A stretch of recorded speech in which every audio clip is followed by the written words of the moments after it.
is often the reason as well why people, I find, give up on things.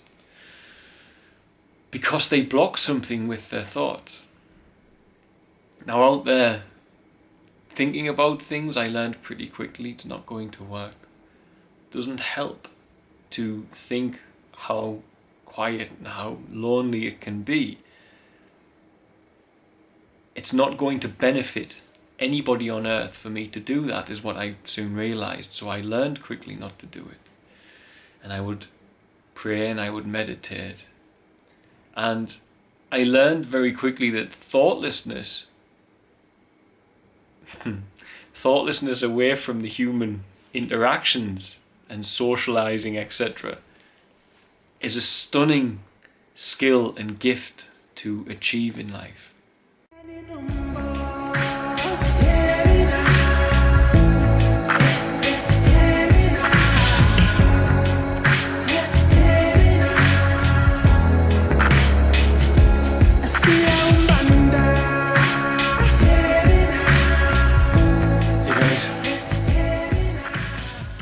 So something happened a few days ago, and it made something surface in me that I haven't spoken about before. And I think I should, because a lot of people have asked me about how it is that I managed to find such faith in God, such belief in God. And I want to talk about the importance of being able to clear your mind within having faith in God. There's another aspect to it as well. So, Fritzy and I are heading back to Tanzania, and I can't wait. I've had to be in the West to deal with certain things for Feather's Tale and for the Children's Fund, and I've had to be in the West, not had to, I wanted to be here to see my family, but I want to get back. I want to get back to my other family, my children, and I miss them a lot.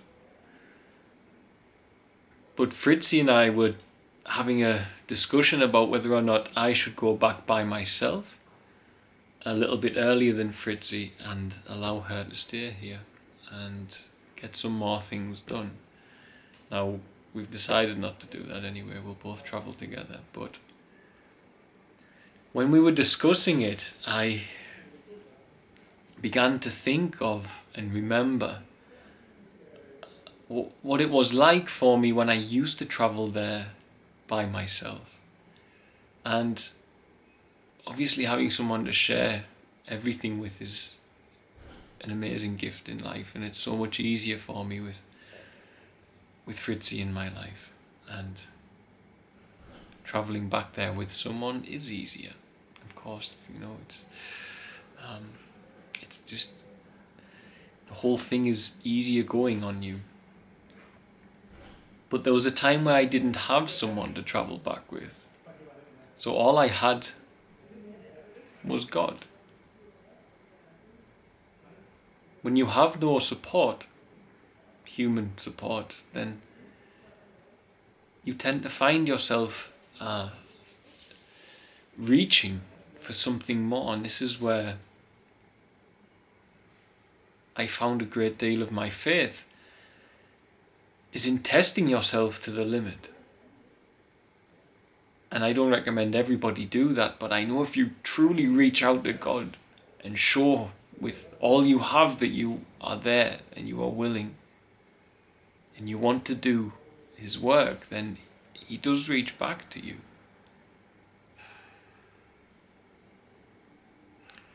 Now, before, when I used to travel back by myself, if I spent Christmas with my family and I saw my friends, and then I'd fly back into Tanzania, there was a time where I was living on my own.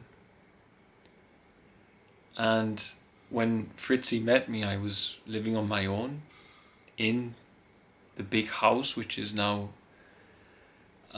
the main children's home at Featherstail. But at that time I was on my own. I was completely alone. And we had one battery and one solar panel, which I used to run with an extension cable into one room in the house.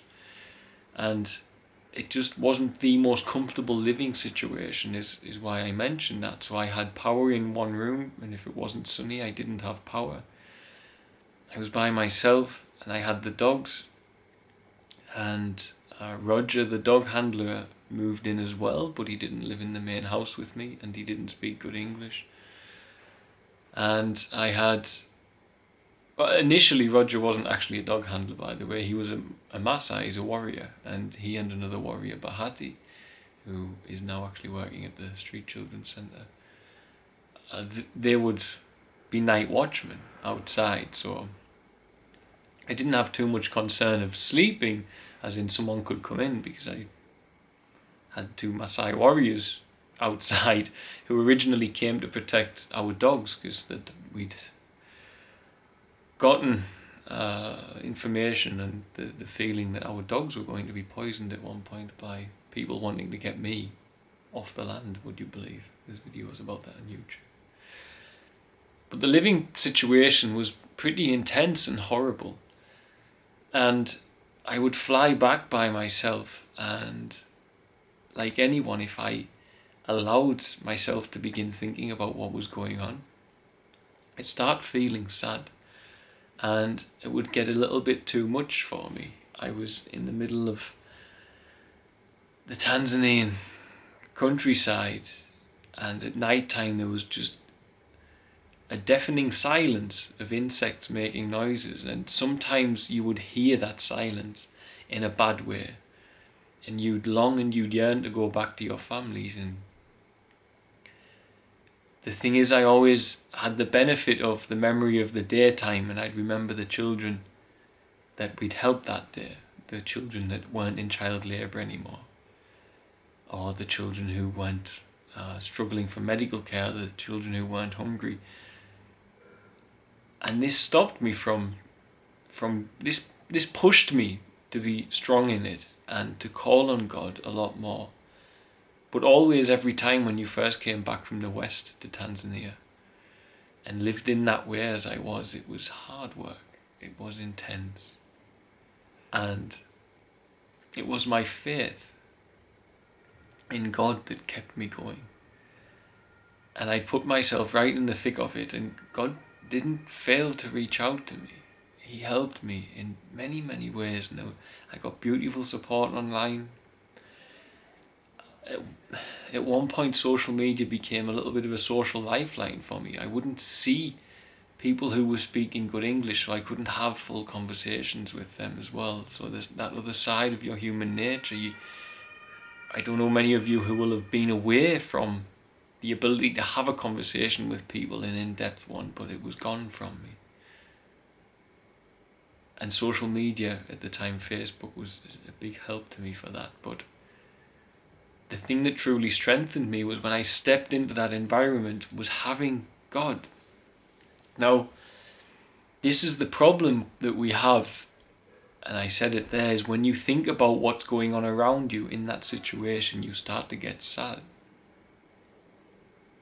Because you're not then communing and connecting with the feeling that God can give you.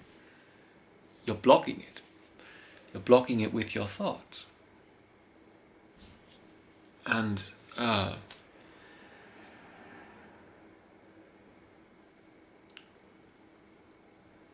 this is often the reason as well why people, I find, give up on things.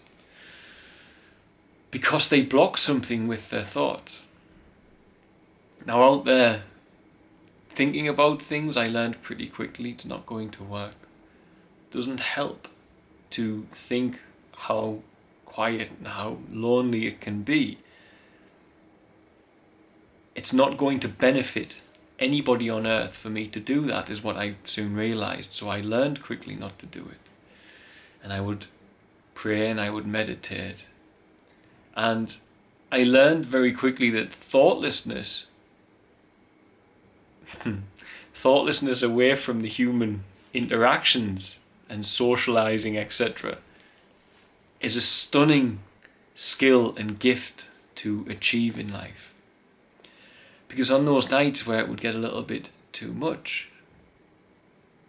if I could make myself thoughtless, then the love that can come through a person that does come from where I say God, or perhaps healing from his angels if you would, comes through all the more readily when your mind goes quiet and you let it come through.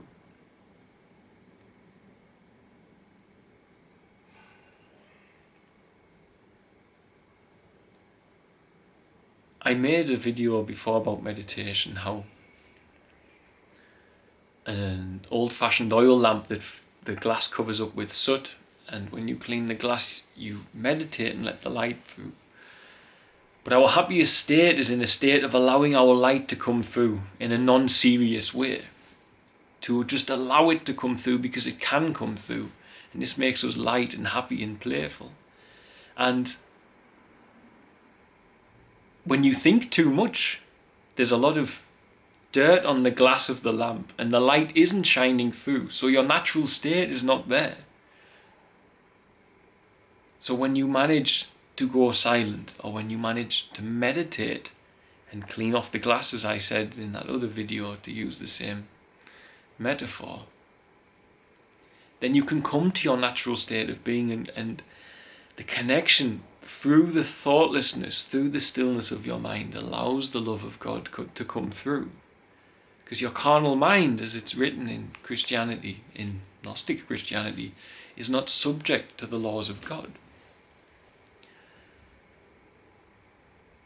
So to get that out of the way then allows you to enter the realm of God, the kingdom of heaven. The kingdom is within you.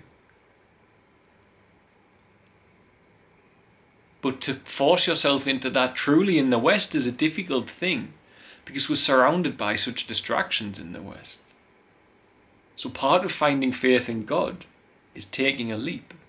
We've all heard the saying, a leap of faith. To walk into a developing country on my own, like that, and away from my family and the comforts and the ease of things, being able to go and grab food from the fridge instead of having to cook it and find it and make sure it's clean and make sure it's from a reliable source, and to struggle with the power, the electricity, to always have cold water, to not have the love of your friends and family around you, to go out and not see paved streets, but to see mud houses with families struggling inside them, to see children in ripped and torn clothes every day, and to have people come to you asking for help every day. It's very uncomfortable. It's not a fairy tale over there. It can be very difficult and very uncomfortable if your mind is not working as it should to deal with such a situation. So being thoughtless is important to find faith in God, because then God can give you the love that you need to hold on to your faith and your strength and to go forward.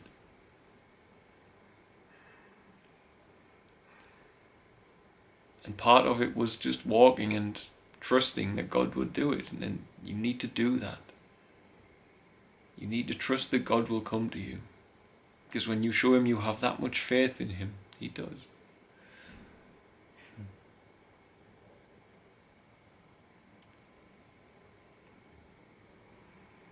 Kind of makes me want to talk about attachment and detachment. I'll do another video on attachment and detachment, I think, because obviously attachment goes a lot better with thought and detachment with thoughtlessness, but you can still become attached to the feeling you get in thoughtlessness, so it's like a big subject, so I won't make the video too long.